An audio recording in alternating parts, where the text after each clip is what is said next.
Hey everyone, it's Ben Hardy here, and in today's going to be reviewing a GMC Terrain AT4. Before we get in this video, I'm going to give a huge shout out and thank you to the National GMC here in American Fork, Utah for giving me some time with this Terrain. I'm going to include a link to the website in the description down below so you can check out what they have currently.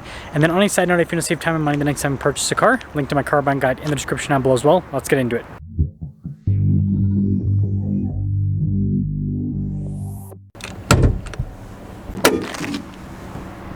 Under the hood, we have a turbocharged 1.5-liter four-cylinder that goes through a 9-speed automatic transmission. Fuel economy is 23 around town, and then 28 on the highway, with power outputs being 175 horsepower and then 203 pound-feet of torque. Now, before we go over the front end, I do want to mention, if you want to see more videos just like this, then I recommend you subscribe because I post content every single day. So starting with the hood, it's kind of hard to see what's happening because of the white paint, but you do have like this indentation in the center, and then you've got some more lines on the side too. Got the signature GMC C-shaped headlights here, and then look at the grille, really cool with all the effects. Got the AT4 logo as well, and then we do have fog lights there at the bottom. And putting it all together, let me know your thoughts on the looks of the AT4. Cover on the side here, our tire and wheel setup is 225, 65, 17 in the front and over in the rear. And you guys can see with the wheels completely blacked out, I mean, that's quite a bit of sidewall on the tires. Obviously, the AT4 is kind of more of an off-road type package. And then you guys can see the cladding that continues all along the side, AT4 logo, and then look at the mirror caps and the window trim all blacked out. And then here's your full side view on the Terrain AT4. Now, taking a look at the key fob here, we've got our unlock lock function, we've got the remote start function, the opening for the hatch, and then the GMC logo.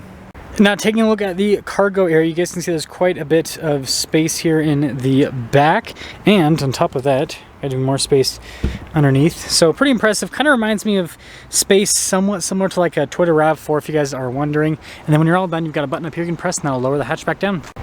We've got our C-shaped taillights here on the back end, and then you guys can see all of the badges here on the back as well. Not the best rear end angle, but anyways, let me know what you guys think about the Terrain. Now, popping inside, we've got soft touch down below, and look at the stitching that goes across, and I like this trim too, that's pretty cool. And then even the handle has a pretty cool look. And then here are the seats, they've got the brown, and notice they're perforated in the center, all of the AT4 stuff. Legroom back here is pretty good, got a little storage pocket, some vents here in the back, some USB action as well, and got a cup holder armrest. And then last but not least, headroom, there's a bit of space. And now taking a look at the front door panel, it's actually soft touch here at the top, and then you guys can see the trim down below. All of our window controls here, notice the front one is automatic. Mirror adjustments, we got our memory seat function, and then quick look at the mirrors themselves. AT4 there on the headrest, and then you guys can see perforated all down the center. Also, I like that stitching, I think that looks pretty cool. Power adjustments here on the side, and then we got this for the heads-up display down below, and then your parking brake as well.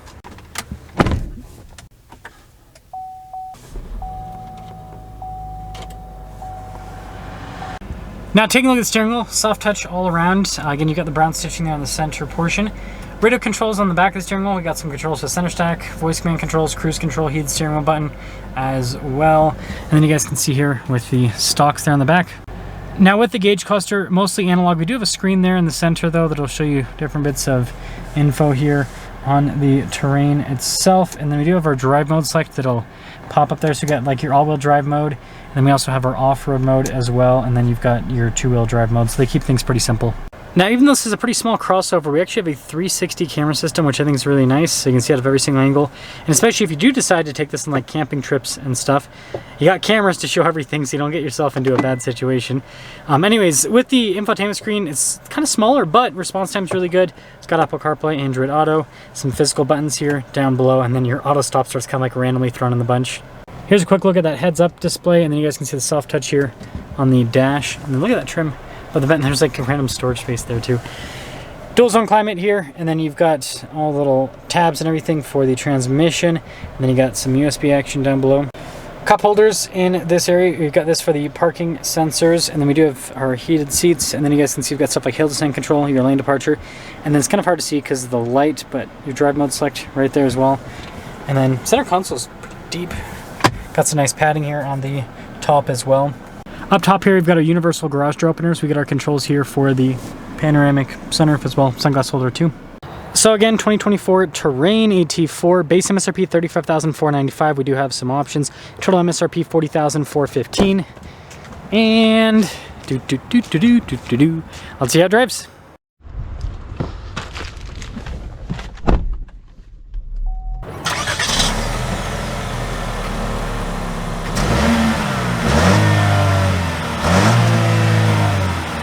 Let's talk about visibility before we set off. Here's visibility over the hood, both of the mirrors, throughout the rest of the rear, and terrain away. I mean, hey, this has like 2 off-road things in it. It's obviously got the AT4 off-road part, and then it's got terrain in the name. So it's like double off-roader. Can't go wrong with that. First off, seat comfort's pretty good. So I think that's a plus right off the bat. And it'd be interesting to see how this 1.5 liter performs. Seems like engines are getting smaller and smaller as time goes on. But it's powerful, almost 200 horsepower. 9-speed's aggressive. Somewhat. It's kind of interesting to feel that. That's cool, Swedish flag in the front of a Volvo. Obviously they're made in Sweden, but it's just cool to see the plate. Anyways. I wouldn't call it like fast by any means, but I mean it moves. Turbocharged engine's good. Transmission's pretty good too, it's smooth. It's a big plus. Drives well. So I think that's pretty good too.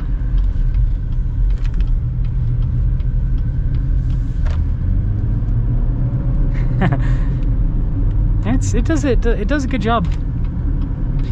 Again, when you compare this to some of the other cars that are in this price range and everything, like CR-V, RAV4, all of that, the power feels reasonable, and being turbocharged means that you don't get as much power loss here at higher elevation. So summing things up here with the terrain. Sorry, I'm having a little bit of fun. Yeah, I think it drives well. Seats are pretty comfortable. I don't really have anything bad to say about it, other than the fact that it's not really an AT4 in my personal opinion, because like when I think of AT4 now, I think of big knobby off-road tires, you know, lifted suspension, real off-road ability, right? This, on the other hand, I mean, yeah, you could go on like dirt roads with it, but I mean, that's, and again, like I'm not trying to like say it's bad or anything like that, because there's not really a true off-road on this segment anyways. Like the closest would be like a Bronco Sport maybe, right, in the Badlands package, but even then, right, you'd rather go up to like a body on frame vehicle. But anyways, the point I'm trying to make here is it's more of an aesthetic package than it is anything else. I mean, the Acadia AT4, at least like those tires look like they're more off-roady than this, but you know, it looks cool. So overall, I like the Terrain AT4. I think it looks cool. And yeah, I mean, even if you live like out in the countryside where you're just on dirt roads a lot and everything, this would be great. So let me know your thoughts on this, and let me know if you think this is a real AT4.